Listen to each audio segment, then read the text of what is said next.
Friends, very good to see you again, or very good for you to see us. Sorry, I make that joke every time, don't I? James, nice to see you. Nice to see you too, Ian. I can actually see you. Oh, that's great. Okay, good. A special welcome if you're joining us for the first time, but a very warm welcome if you're rejoining us again. Just a reminder that with the buttons below here, you can share it with other people. You can subscribe so you can see it yourself, and do pass it on if you found this useful. Now, James, we have reached where we reached. We've reached the third Sunday of the Easter season, have we not? We have. That's right. Yes, Easter 3 And so our passage this week is John 21, 1 to 19. So a long passage with two halves to it, kind of two very well-known incidents in it, I think.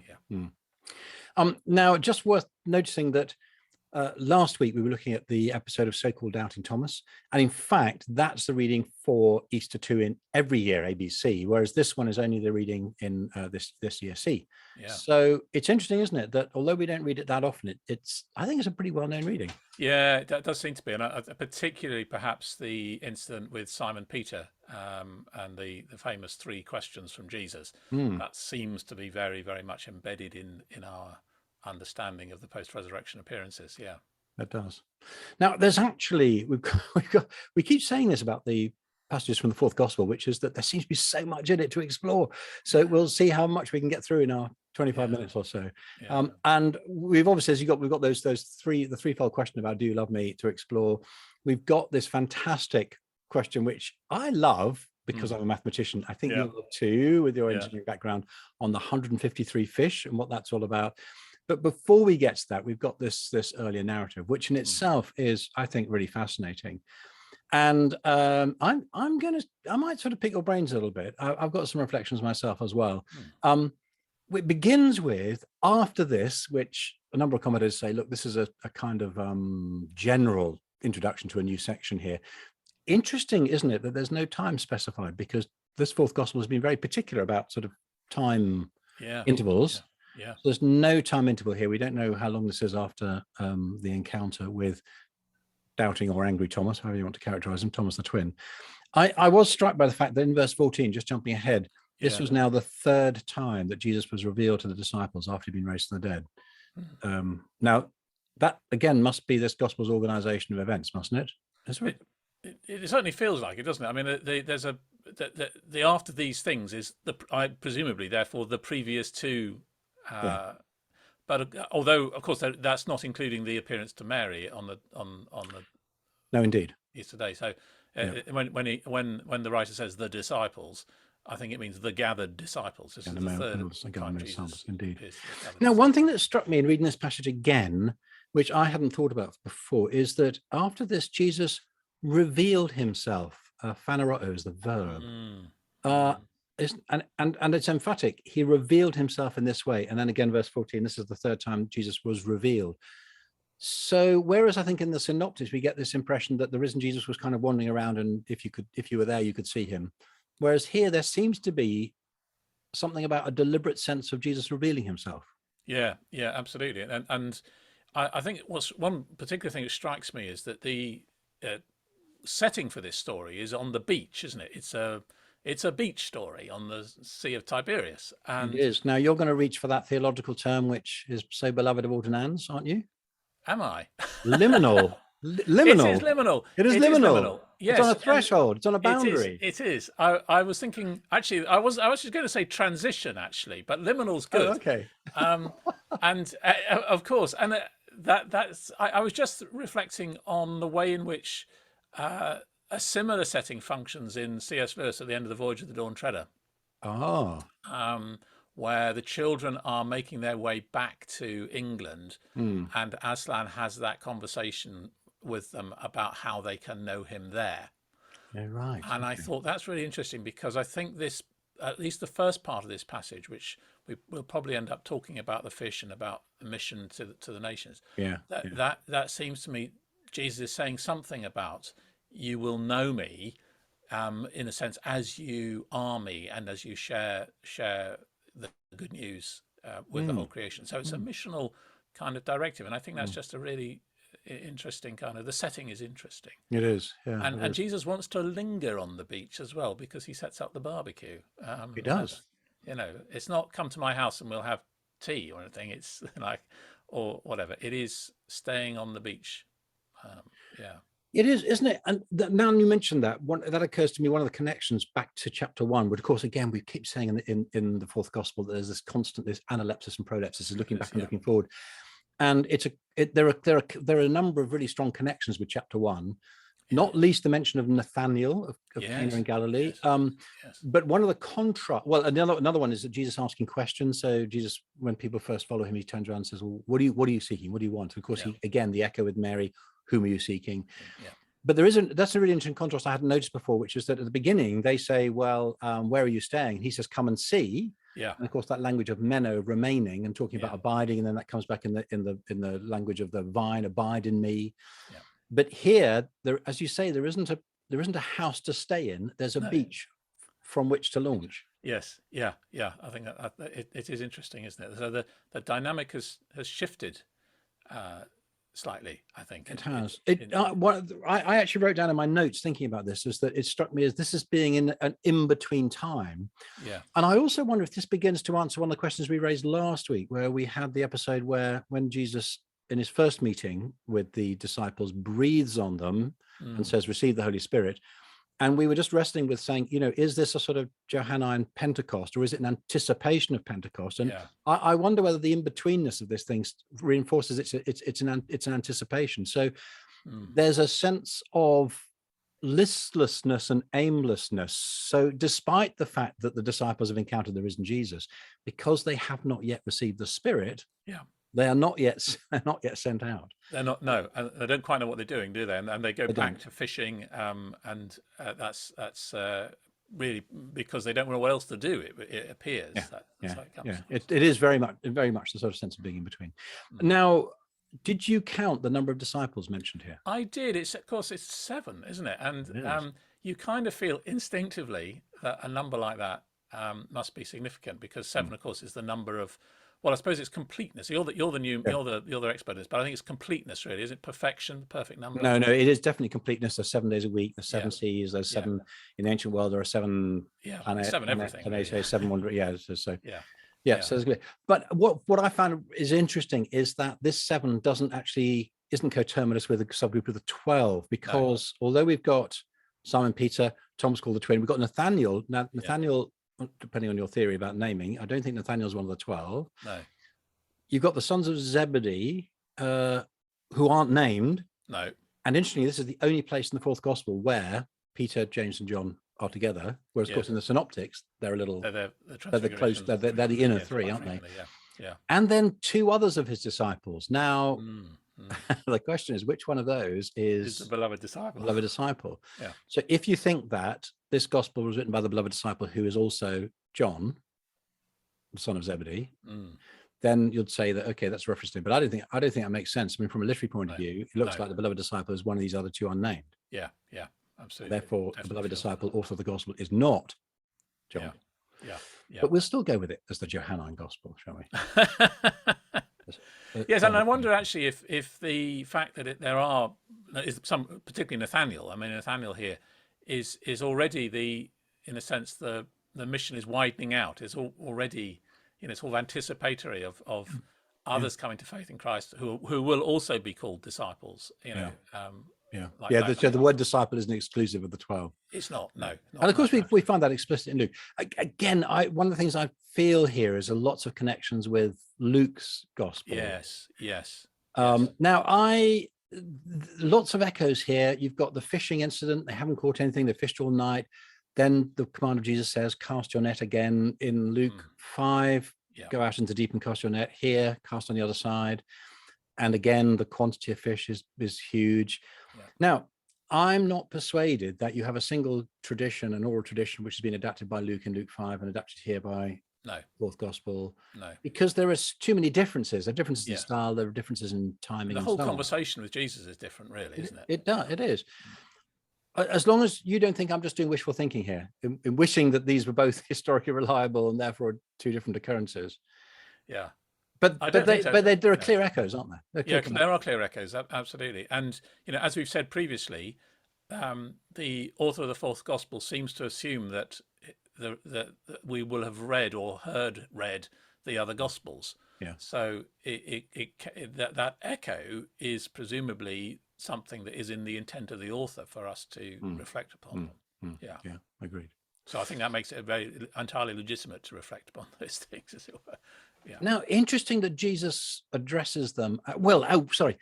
As day was breaking, the early in the day. So that again takes us back to John 20 and the early on the first day. So there's connection back there. Yeah. Jesus stood on the shore, this liminal space, but because it's dark, they haven't recognized him still. So again, lots of echoes the previous chapter. And then Jesus addresses the children. Do you have any prepared fish to eat? Prosphagion. It's not necessarily fish, but it's probably no, it's sort of food, isn't it? But in this context, it's clearly meant to be fish. Have you got any sustenance? Have you got anything to eat as a result of your activity? Yeah, absolutely, definitely. That's the and not saying have you got a packed lunch? No. And they give him a rather direct answer. Yeah. No. Yeah. Goodness. It's very interesting use of the word children there, isn't it? Because it feels like this is a family term, isn't it? It's the kinship group of Jesus and the disciples. So already we're seeing something which is something about what we say the body of Christ in the new age, that we are being drawn together as family with Christ, and that's. And I suppose the fact that they're able to very succinctly say no without any title or appellation, as it were, indicates that you can still say robust things in family if you need to. That's a good. Again, that slightly reminds me of John 2, where Jesus simply says, "Woman, don't tell me what to do." Exactly. Yeah. Very useful. Yes. I better not be talking about too much the context of when that can be used. But again, for me, I don't know if this struck you that this is the only place I think in any of the Gospels where Jesus directly addresses the disciples as children. Yes. Although it did remind me of Luke 11, where Jesus, throws his head up and says, "I praise you, Father, that you've revealed these things to little children," by which he actually means the disciples after the sending out in mission. Yeah. Is that Luke 11 or is that Luke 10? Our viewers will check and no doubt will make a comment below. I think it is Luke 10 actually, because I think it's the missional. It is. It's when they come back, isn't it? Yeah, it is. And then we get again the disciple whom Jesus loved interacting with Peter, which again, of course, we've seen in the previous chapter, and we also have that interaction in chapter 13 as well, which is the only other time where this disciple speaks. Yeah. It's the Lord, and of course, impetuous Simon Peter leaps off the boat. Yeah. Is he naked? Yeah. Good question, isn't it? I mean, the Greek can mean naked or just having girded his loins, can't it? Really. So he's taken off his outer garment. Yeah. He's gumnos, from which we get our word gymnast, because in the gymnasium, the athletes competed with little or nothing on. Yes. Which is why Jews didn't like the games. One of the many reasons, I think. Yeah. Now, this is a little connection here. I rather write the connection here back with Mark chapter 4. Yeah. Because after Jesus has been preaching in the Sower's Bay and the parable of the sower and so on, he gets into the boat just as he was, which is an elusive little phrase. And again, my speculation is that the reason why Mark says that is because if normally when you get into a boat, you get equipped, you strip off and get ready for work. Yeah. Jesus comes in just as he is with the outer garment on. So yeah. There's no little connection. Now, have you ever been to the reenactment of the gospel at Wintershore? No, I haven't. No, I have friends who are very involved with it, but no, I've never been to it. No, it's very good, and I remember it's very, very striking just to see everything reenacted. And for this episode, you have to go down to a lake. Yes, and you actually have the disciples in the boat, and Jesus lights a fire, and Peter does jump out of the boat and swims across. So wow, when you actually see it done, it's very memorable. It makes a really good splash. Yeah. Actually. So, but it's interesting. He puts on his clothes before he jumps into the lake. In a sense, we would do the opposite. Sorry, we would do the opposite. Exactly, we would strip off, wouldn't we? Exactly. But is it because he's embarrassed? Is he trying to cover up? Is it just a shame thing in their culture? What is interesting that, but there's a kind of psychological bit going on there, perhaps as well as something else. It's interesting, isn't it? Yeah, It's so rich in detail, this it episode, is. and it feels like, once again, as we've often said, it has all the details of eyewitness kind of Yeah. account And in it, yet it's and got yet it so has much, it's full of symbolic significance as symbolic well. meaning as well. Yeah. Now, this is a bit where I know that you're really intrigued by this, because when the disciples, so Peter sort of jumped into the water, and it's obviously not far away, so he's got to the shore, and then they've got the boat and dragged it. And here's the paradox: on the one hand, Jesus has already got some fish, so his question to them was a bit of a tease, isn't it? Have you got any fish to eat? Actually, I have. So there's fish on the barbecue, and then he says, bring some of the fish that you've caught. Yeah. The little fish. Yes, it's little fish. It's not, that's not reflected, I think, in most English translations, is it? But it is a diminutive. So it's, and I mean, some of the commentators suggest these are is a delicacy. These are the sort of the nicest to eat, I suppose. Yeah, little slightly morsel. Yeah, yeah, and Jesus has provided, and he gets the disciples to provide as well, which is now there's something I find really profound and intriguing going on here, which is that you've got this extraordinary dynamic between, on the one hand, the sovereignty of Jesus, and on the other hand, the effort and work of the fishermen. So on their own, they've caught nothing. Yeah. Then at his command, they've put the net out on the right side, and then they've got this massive haul of fish. And then when they drag it in, on the one hand, Jesus has provided for them, but on the other hand, he invites them also to be part of the provision. Yeah.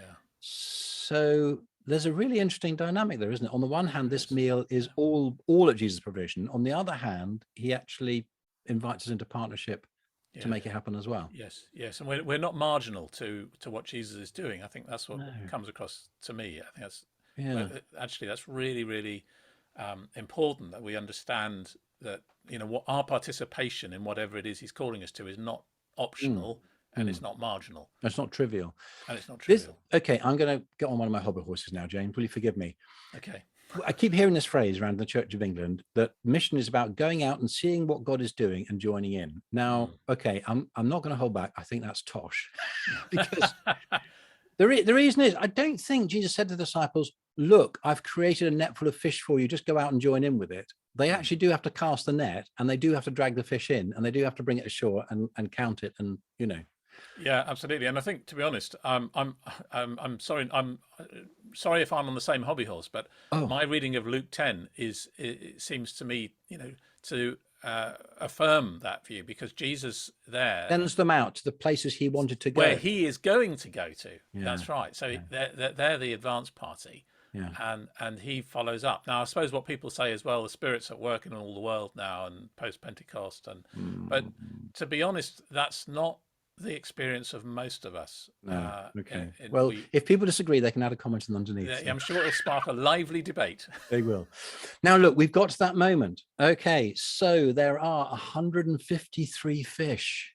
Yes, absolutely. This is the moment we've been waiting for. It is, and I wrote a whole blog post. You did it, which I'll put the link into such detail. It did. I know. I did. I think exhaustive or exhausting is the word. It was. So, is it about the all of humanity? Here's another theory: 153 is 100, which is the number of the Gentiles, plus the 50, the smaller number of the Jews, plus 3, who stands for the Trinity. That was Saint Cyril. And his brother Methodius, who offers a similar reading of the 1260 in Revelation chapter 12. That's very interesting.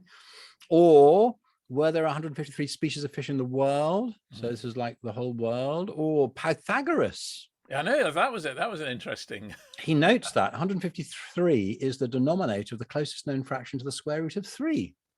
Another speculation. Or 153 written in base 120 is 18,360. Which indicates the delay in the coming of the millennium. Okay, this is all getting a bit speculative, isn't it? The root of 153 is 12.369, which is the number of lunar months in a solar year. That's probably the wackiest. Or simply, fishermen are prone to exaggerate. Well, it feels a little bit like, Ian, like when I was an engineer, one of my colleagues used to say that your answer is correct. You just have to multiply or divide it by the square root of 2 over 13, and. Which I thought, this is just a sort of well-oiled joke between us, that you know, there was always something you could do to get the number you wanted, and this seems to me to be a similar kind of thing. You can always work out how to get to number 53 through the theory that you rather like. Yeah, quite. But actually, the question which I think you raise on the blog is is it consistent with the way we know that writers of that time Use use numbers. numbers and use numbers to indicate things symbolically? And does it fit theologically with the message, which is the overall message of the claim? It is. Now, I do think, and we're not going to go into detail, people will have to look on the blog for the detail, but I do think, I am persuaded, look, 153 is the triangle of 17. Now, what that means is that, like on a snooker table, you have the 15 balls lined up in a triangle when you start, and it's a triangle side 5. It's a 1 + 2 + 3 + 4 + 5 = 15. If you go you carry on up to 17, you get 153. Why does that matter? Because, number one, Luke chapter 2, Pentecost, Luke's list of all the Jews and the different places they've come from has always baffled commentators. There are 17 of them. Yeah. And this is really dug out by Richard Borkham in the Testimony of the Beloved Disciple. I know you've read this, haven't you? It's a great book. Yeah. Very good. Yeah. So he points out that when you get, and this connects with last week again, the Spirit, in Ezekiel 47, the water that flows from the temple goes down to the Dead Sea, even to En Gedi and En Eglaim. Yeah. And in numerology in Hebrew, Gedi is, I better get it right way around, haven't I? Gedi is 17, and Eglaim is 153 in terms of their value in gematria. So again, you'd need to look on the blog for the calculations. I'm not going to do the sums here. So if that is all persuasive, what that means is that the 153 fish point to the disciples preaching the gospel and gathering new disciples, they're disciple-making disciples from all the nations of the world. Yeah. Okay, is that persuasive? I find it totally persuasive. It's quite interesting, this. I came at this, we did a sermon series on Ezekiel a few months ago, and actually got to that passage, and I can't remember why. I think I must have remembered that Richard Borkham had done something on the connections, but it was really interesting just to look at that vision in Ezekiel where the water basically flows into the sort of boundary with the Gentile regions of the world, which is the Arabah, the Dead Sea, and wherever it goes, life is breaking out, and it's such a powerful symbol. And Ezekiel was a bit of a book that I wasn't all that well up and familiar with. It doesn't turn up that much in the Sunday lectionary. No, there's a good reason for that, because everyone thinks Ezekiel's bonkers. That's why. Yeah, and actually, it's really not bonkers. It's really very powerful stuff. And I once you inhabit that symbolic world and that way of talking. Yes, and I think the Jews of the first century. I mean, we often talk about Daniel and Isaiah being very much in the background for Jesus' understanding of what he was doing, but I think Ezekiel is right up there. Actually, there's an enormous amount of it in the background and symbolically. And of course, it forms a framework for the Book of Revelation. So a little commentary up here on the Book of Revelation. Yeah. Okay. Good. Because at the very end, it says, and in the New Jerusalem there was no temple, which is the contrast to the temple. So this global vision is now fulfilled with the New Jerusalem coming down from heaven to earth. So I find it highly persuasive, and Richard Borkham's detailed work on this. I think Andrew Lincoln also points to this as a possibility. So very persuasive. Now the other interesting thing is the connection with Luke. So I've mentioned the connection with Luke with Acts 2 and the 17 places that the Jews come from, but it also connects with the account in Luke 5. So there's a bookend. So here's a reinforcement, a new beginning for their commissioning, because of course, as Jesus says, I will make you fishermen who catch people. So again, the symbolism is reinforced that the fishing becomes a metaphor for the gospel and sharing the gospel and drawing people into the kingdom. Yeah, interesting case of having an inclusio from one gospel to another. Yes, indeed. How about that? Now, then we get on to this last section here.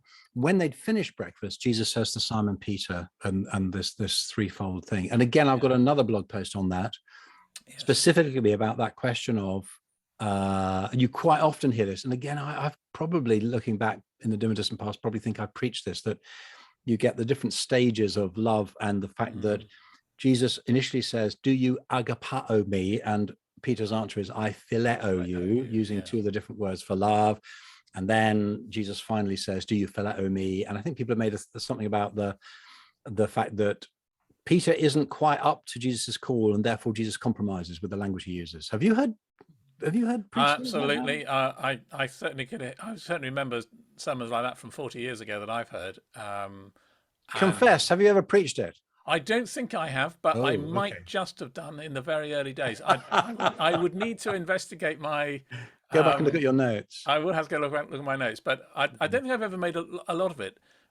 Partly because I don't think I ever really grasped fully that the difference in these words. I mean, what I knew from reading C.S. Lewis, The Four Loves, Yeah, of but course. that's, in terms of exegesis, I never don't think I was ever fully convinced. And, No. and Well, I know it's you're just skeptical. So well, I am, and I was skeptical. I was convinced simply by looking at the language. So if I just do a quick screen share here, yeah, can you see it? Yes, you can see the right yeah, one. Okay. yeah, And what is significant here? Here we have Jesus's question and Peter's answer. So you've got agapao, one word for love, phileo, agapao, phileo, phileo, phileo. The problem is twofold. One is just looking at the other uses of synonyms here: bosco to graze, poimino to feed, arnia lambs, probatos sheep. And I think just looking at this pattern overall, it's really difficult to see a sense of progression, because you've got agapao going to phileo, you've got bosco, poimino, bosco, and then you've got arnia to probata. It's very hard to really make sense of this as a sort of progression of synonyms on the one hand. On the other hand, the other thing, again, I do in the article is just look at the way that this gospel seems to use phileo and agapao interchangeably. yeah. Particularly in relation to Jesus' love for the Father's love for the disciples, Jesus' love for the disciples' love for Jesus. So, Yeah. And yeah, actually, if I remember rightly, I think one of the reasons I was never convinced about this was not necessarily the use of the word love, but actually the word between lambs and sheep, because that just didn't seem to make any sense to me. And nobody who wrote about this ever really convinced me that there was a distinction there. Yeah. Okay. But, yeah. So in that case, we're looking at this second part as the threefold restoration of Peter following his threefold denial of Jesus. Yeah. So, now you mentioned Joanne Brandt. I've got a commentary here. We're finding it very useful, aren't we? Alongside other more established commentaries there. So, but also Joanne Brandt makes the point that she says that, some scholars have said that this is a later addition, but actually Paul Manier and others have showed that the vocabulary here in chapter 21 is very similar to chapter 20. And also she highlights the fact that you've got the shepherd theme coming through. So John 10, Jesus is the good shepherd. He lays down his life. Peter says to Jesus, I will lay down my life, like I'll be a good shepherd. But then, of course, he denies Jesus. And now here we have Jesus restoring him to the position of being a good shepherd after the pattern of Jesus himself. Yeah, which absolutely. And it's bang on the money in terms of drawing themes together. It doesn't feel like an addendum at all. It doesn't. Really, now, the last note, we're coming to the end of our time here. One thing that strikes me about this is that I found rereading this and getting a bit long in the tooth myself, as he says, stroking his beard.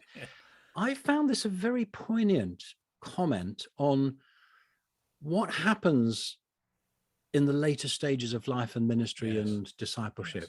Yes. So there's pretty sober stuff there about life coming to an end. When you were young, you used to dress yourself. When you are old, you will stretch out your hands and another will dress you and carry you where you do not want to go, anticipating Peter's own martyrdom. And yet it seems to me that, okay, so, gosh, we're a bit long in the tooth. We've been in ministry a while. I was talking to a friend at lunchtime about how many clergy who are ordained in their 20s to struggle to keep going in their 50s and into their 60s. And here we have the final command of Jesus. Look, don't worry about all that. Don't worry about strategies and feeling refreshed and blah, blah, blah. Look, what's the main thing? Keep the main thing the main thing. Follow me. Yeah. It's very powerful, isn't it? And it particularly, as we, I'm not quite as long in the tooth as you are, but thank you very much. Year or two off, I think. Okay, I'll take that. I am 60 this year.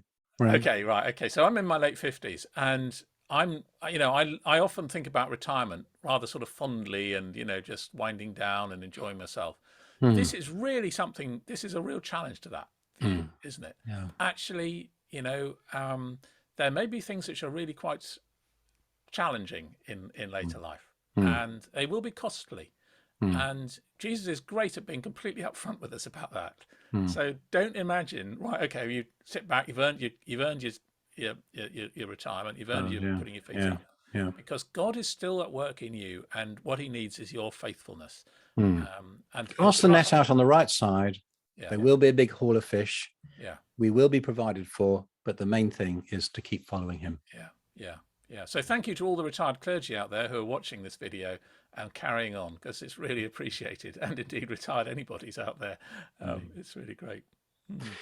So much to reflect on here in this passage. So probably 2 or 3 sermons, Rush, I should think. But yeah, it's just a long passage with a lot it is. in it. It is. James, thank you so much. Friends, thank you very much for joining us. Don't forget to share it, and you can subscribe. A button coming up here, I think. You can check back at last week. Sorry, James, covering your face again. And we look forward to seeing you again next time. See you then. Goodbye.